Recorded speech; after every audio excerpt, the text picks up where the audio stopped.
Eu perguntei no Instagram para muitas pessoas se tinham interesse em saber mais sobre algumas notícias que para mim foram muito importantes e impactantes na última semana. Primeiro, que a Holanda não tem mais cachorros em situação de rua.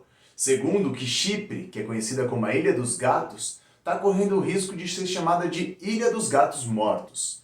Depois, um chimpanzé que estava se afogando no recinto, os funcionários do zoológico não quiseram entrar lá e uma pessoa que estava olhando ele, um transeunte no zoológico, se jogou e salvou ele. E por último, uma piton birmanesa, uma cobra gigantesca africana, foi capturada nos Estados Unidos e morta. Eu quero falar desses assuntos.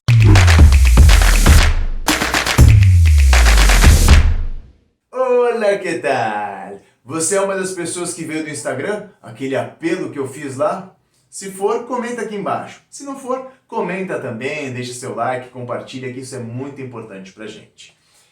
Eu quero falar dessas 4 notícias que, como eu falei lá no Instagram, podem parecer que não tem nada a ver com veganismo, mas tem. Uma vez que está envolvido animal na história, tem a ver com veganismo. Porque não sei se é uma das definições aqui que vocês conseguem ler, mas o veganismo prega o amplo respeito aos animais. Então, se tem animal sendo respeitado ou não, é importante para quem é vegano, para quem gosta do veganismo, está em transição, está praticando, está sendo ativista, tanto faz.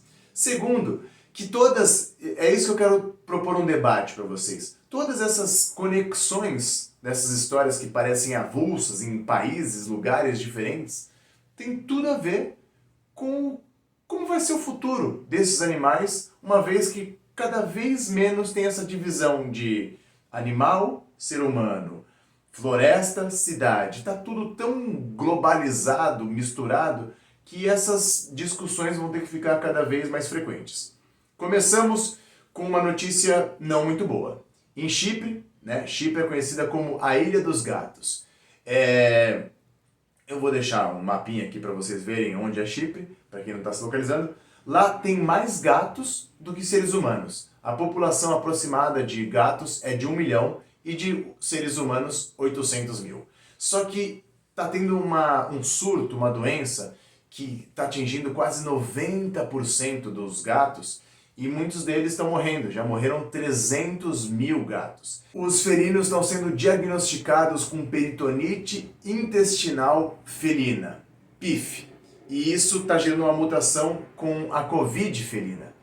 Enfim, essa ilha está correndo o risco de deixar de ser chamada de Ilha dos Felinos para ser chamada Ilha dos Felinos Mortos. Mas olha que interessante, lá há 9 mil anos atrás, parece que foi a primeira domesticação de um felino, porque foram encontrados os restos, uma ossada de um felino e de um Homo sapiens sapiens. Então parece que foi ali que começou a nossa relação com os felinos.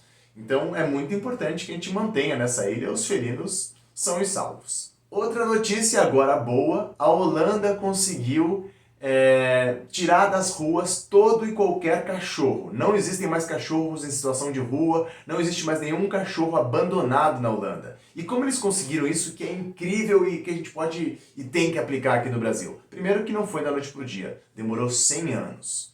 Segundo, que foram com leis, com medidas, com uma movimentação da sociedade. E qual que foi essa movimentação? Primeiro, lá tem uma pena altíssima para quem abandona animal na rua.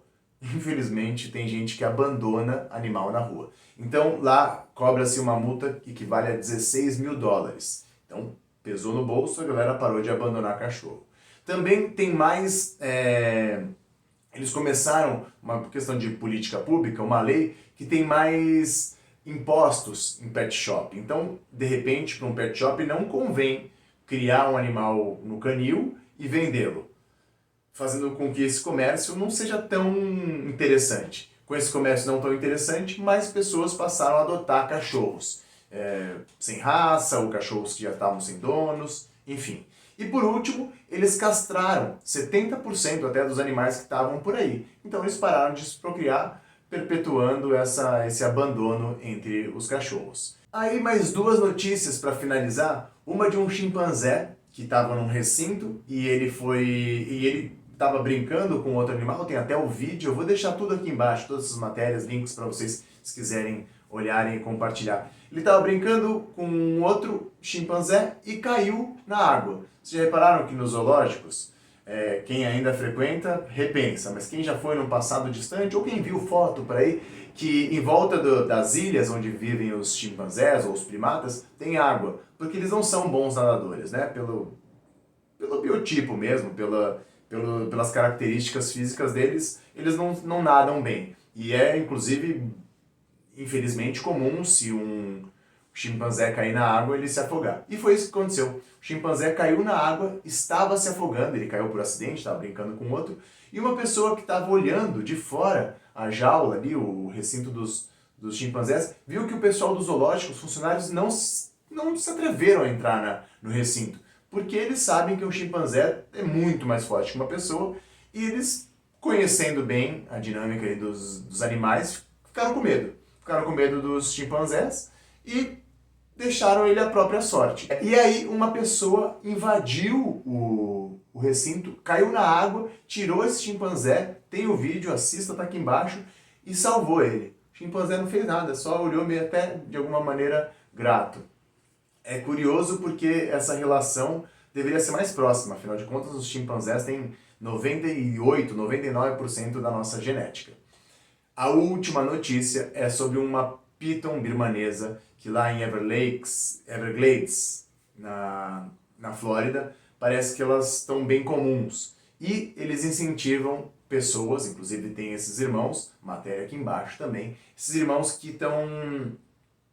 que capturam pitons e depois expõem a captura, né? Eles fazem vídeo, tem um vídeo, infelizmente, e eles matam. É incentivado pelo governo americano, afinal de contas a piton birmanesa não é americana, não é da América do Norte, não é dos Estados Unidos, ela é da África e da Ásia. Claro, ela foi introduzida lá por alguém que achou que poderia ter um animal exótico em casa e que acha que animal exótico é pet, uma grande responsabilidade. E aí, juntando todas essas 4 matérias, eu queria discutir com vocês, debater, porque eu acho que esse assunto cada vez mais vai surgir no noticiário e vai ser importante para todos nós. Aquela frase que eu falei no vídeo do Instagram, para quem não viu. Tu te tornas eternamente responsável por aquilo que cativas. Do livro O Pequeno Príncipe, essas frases de efeito que tem aí em várias bio do Instagram, bio do Twitter, não sei o que, Messenger. A gente de alguma maneira cativou os animais, trouxe eles para a nossa sociedade. Se não trouxe como domesticando um felino ou um canino, as matérias que eu citei, ou a gente acabou introduzindo eles em zoológicos ou até em santuários para aqueles que não têm como voltar para a natureza, ou até brincando de Deus, né? Colocar espécies que não eram de um lugar no outro. Fazendo tudo isso, a gente é extremamente responsável pelo bem-estar desse animal, por todas as consequências que podem gerar nele, e a gente precisa debater, criar leis severas e sérias para não ficar transitando com um animal que não é de um lugar para o outro. Pet é pet, animal exótico é animal exótico. A gente, se tem um pet, é responsável por ele, pelos filhos, por toda a linhagem que pode vir a ter. Se num ambiente já tem um animal, a gente precisaria, né, necessariamente cuidar dele.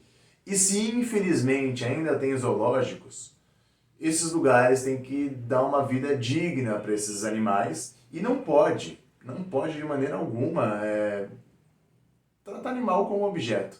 Queria saber de vocês, queria que vocês comentassem aqui para a gente debater e para fazer com que, quem sabe, mais consciência, mais amplo respeito aos animais a gente consiga atingir.